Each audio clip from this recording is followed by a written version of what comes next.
Hi, I'm Dr. Vic again, and I'm here to talk about woke today.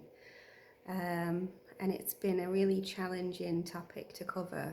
And I think some of you might be a little bit surprised about what I'm going to say in this video.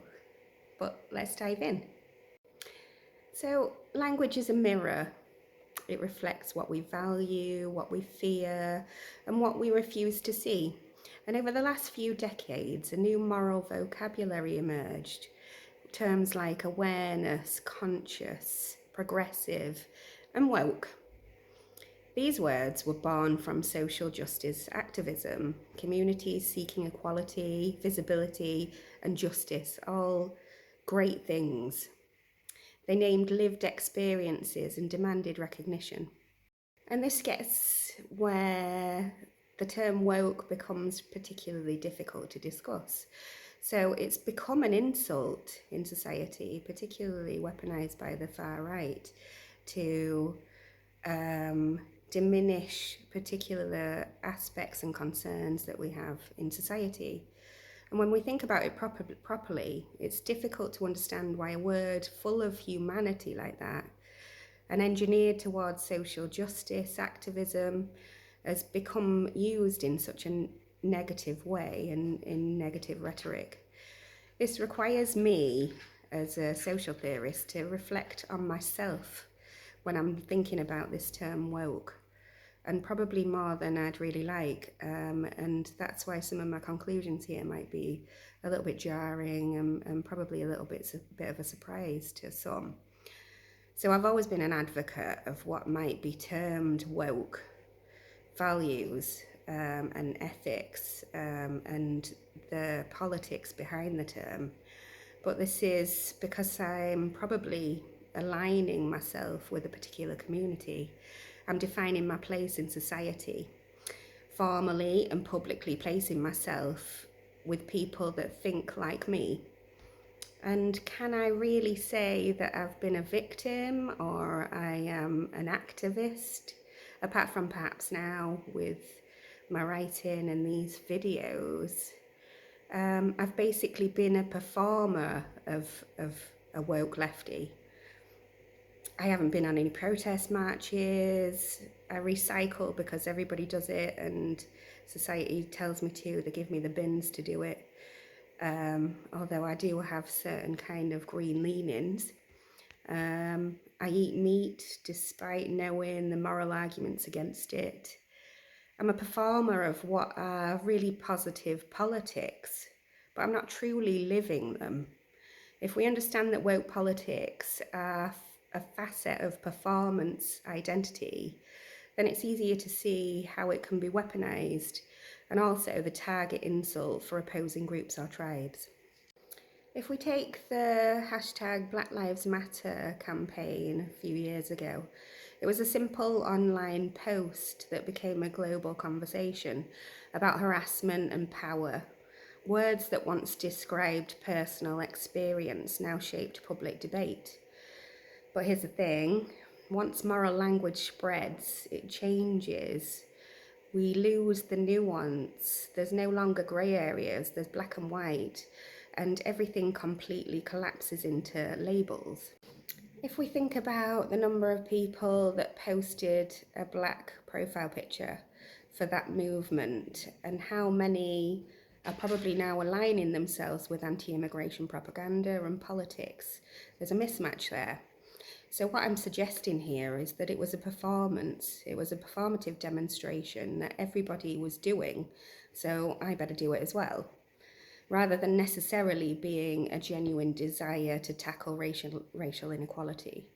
Even though there may have been many people with really positive sentiment behind their black profile pictures on Facebook at the time, was it really a genuine desire for change, or was it just something that we were performing to fit in with the crowd? Sociologist Antonio Gramsci called this cultural hegemony. Resistance can be absorbed and reshaped until even rebellion speaks the language of the dominant culture. And Foucault reminds us that power doesn't just repress, it produces knowledge.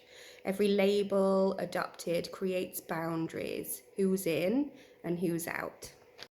Just think about an example for a second. Let's think about kind of a sustainability drive, maybe in your village or town or at work. It's initially about action, but it quickly becomes a signal of identity. So we might be thinking, I care that people are doing it, even if you don't have any intention of going along to the litter picking event. So I post about it. I maybe post something on Facebook about it, and that sort of signifies that you belong in that tribe. You're making a statement that you either care about the environment or you don't. You're choosing a team. Awareness has been spread, but performance begins. And here's where the divisiveness starts. So as terms like woke travel, they're simplified, they're distorted, and sometimes weaponized. So a word born to challenge injustice becomes shorthand for judgment, for being correct versus incorrect, in terms of our behaviour in public and people's perception. It becomes easier to mock, polarise, or co-opt rather than to engage with its original intent. Corporations, influencers, and mainstream media often amplify this effect. An ethical campaign can be reshaped as virtue signalling or moral posturing rather than activism as it was originally. So awareness goes viral, but that nuance is lost. Douglas Murray, in his book, The War on the West, describes the word woke as quasi-religious, with its own doctrines, heresies, and purges. So disagreement or nuance is treated as moral failure, which he says has led to censorship, cancel culture, and fear of expressing views that go against the dominant cultural way of thinking. This is where I've struggled, because I have to reflect on my own people. This dominant culture that's been dictating this authoritarian drive to censor, control our speech, and actions on progressive issues are predominantly coordinated by the middle classes, of which I am essentially a part of. It's us that have tended to hold the power, along with the even more powerful elite throughout history, and the poorer classes have always been sidelined. So woke politics then plays into this power tussle and explains why some sections of society are fighting so hard against it, so vocally as well.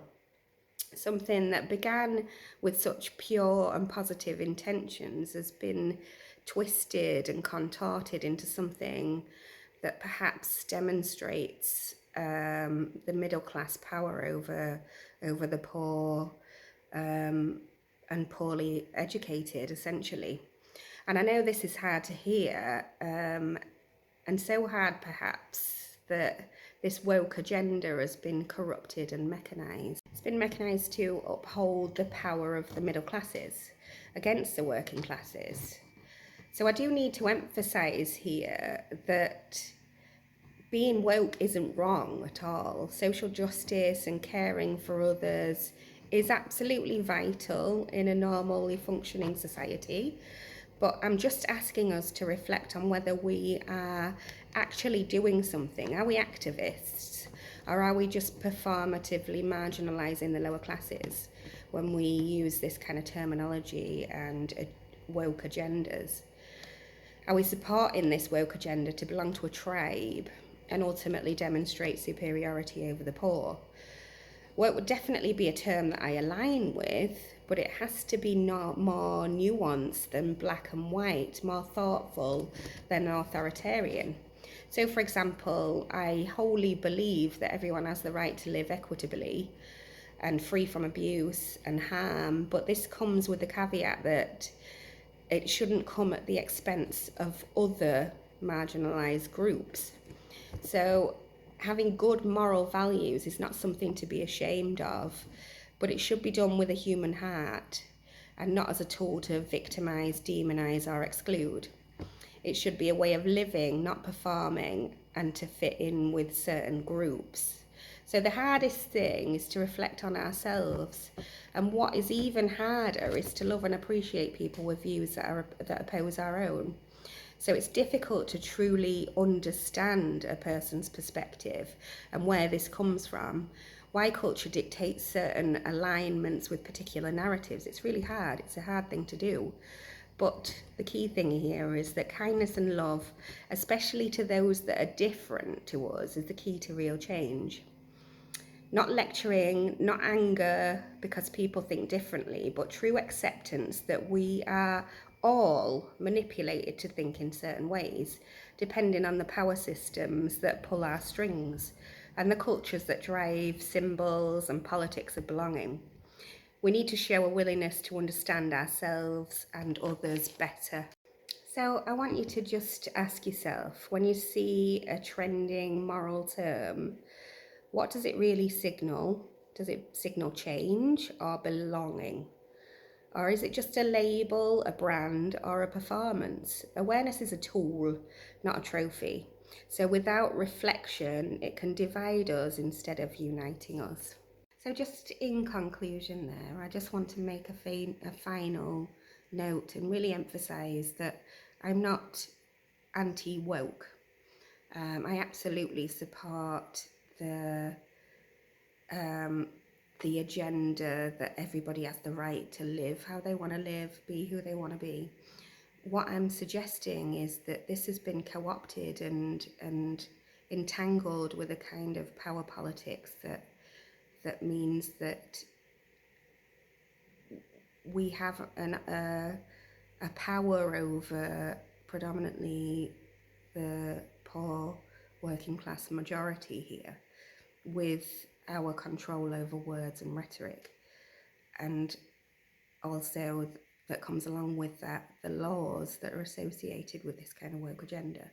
So it's about recognizing the power that these words hold and how it can be distorted to uphold a kind of superiority of the middle classes over the working classes. And I think that's kind of emphasised in the way that the working classes are fighting so vehemently against this kind of agenda, because they recognise that it's about the middle classes, those ones that have studied to a certain kind of educational level, are using words and terms like this to exert kind of power over them.